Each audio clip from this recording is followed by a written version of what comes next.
Inquiry সংস্থা যারা যাদেরকে গুম করা হয়েছে, এক্সট্রা জুডিশিয়াল কিলিং করা হয়েছে, জুলাই পর্যন্ত গণহারে আমাদের ছাত্র ভাইদেরকে এবং এই যে আমাদের জনতা বাংলাদেশের প্রত্যেকটা জেলায়, ঢাকায় যাদেরকে মারা হয়েছে, নির্বিচারে গুলি করে হত্যা করা হয়েছে, তাদের প্রত্যেকের পক্ষে আমরা সবাই একসাথে আজকে সংহতি প্রকাশ করি। আজকে 2 মাস, আমরা 5ই আগস্টের পর থেকে আজকে 2 মাস পার হয়ে গেছে।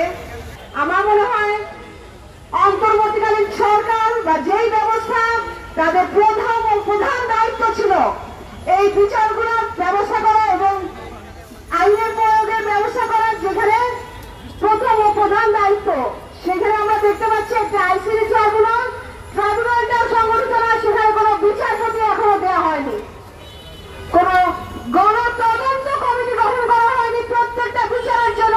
যেখানে 1581 জন এখনো আমরা জানি শহীদদের তালিকাতে এখনো যুক্ত আছে জুলাই গণহত্যায়।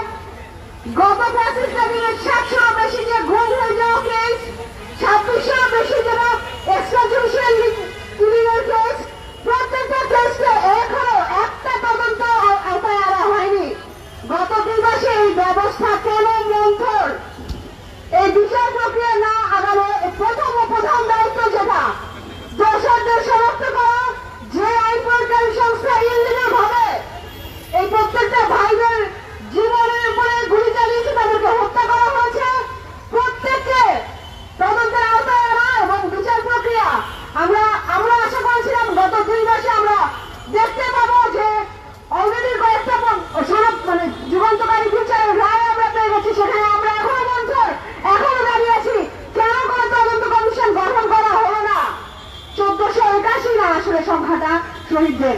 আপনারা যদি রায়ের বাজার বুদ্ধিজীবী কবরস্থানে যান, আরো যে কবরস্থানে যান, সেখানে দেখতে পাবেন যে এক কবরে 2-3জনকে নামিয়ে দেওয়া হয়েছে। আমি জানি না ইসলামিক ভাবে তাদের দখল হয়েছিল কিনা, তার সংখ্যাটা কতটুকু, তাদের নাম কি, কোন হসপিটালে তাদের রেকর্ড নাই।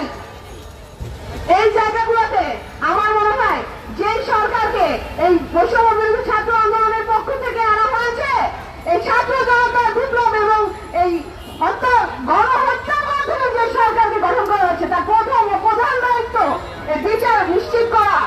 যতক্ষণ না এই বিচার নিশ্চিত করা হবে, দেশের অন্য কোন ইনস্টিটিউশনকে আপনি আশা করতে পারবেন না তাদের কার্যকরী পদক্ষেপে যেতে পারবে।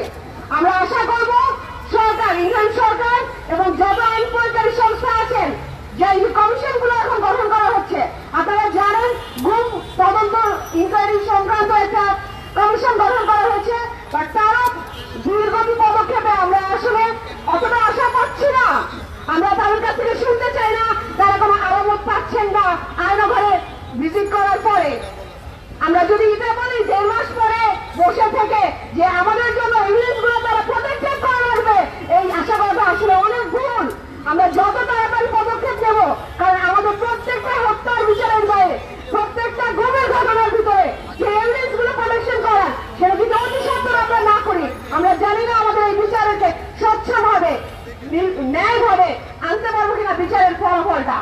আমরা চাবো সরকারের দায়িত্বে যারা আছেন এই কমিশন, গণতদন্ত কমিশন গঠন করার মাধ্যমে প্রত্যেকজন শহীদের পরিবারকে অ্যাটলিস্ট প্রথমে আমরা বিচারের মুখটা দেখাই এবং বিচার বিভাগকে সংগঠিত করি, যেন আমরা দ্রুত বিচার আইনে তাদেরকে এই ন্যায়টা তাদের পরিবারের প্রতি আমরা দিতে পারি এবং পরবর্তীতে বিচারের পরবর্তীতে তাদের যেন পুনর্বাসনের ব্যবস্থা করা হয়। আমাদের তরফ থেকে সেই দাবি জানানো থাকবে।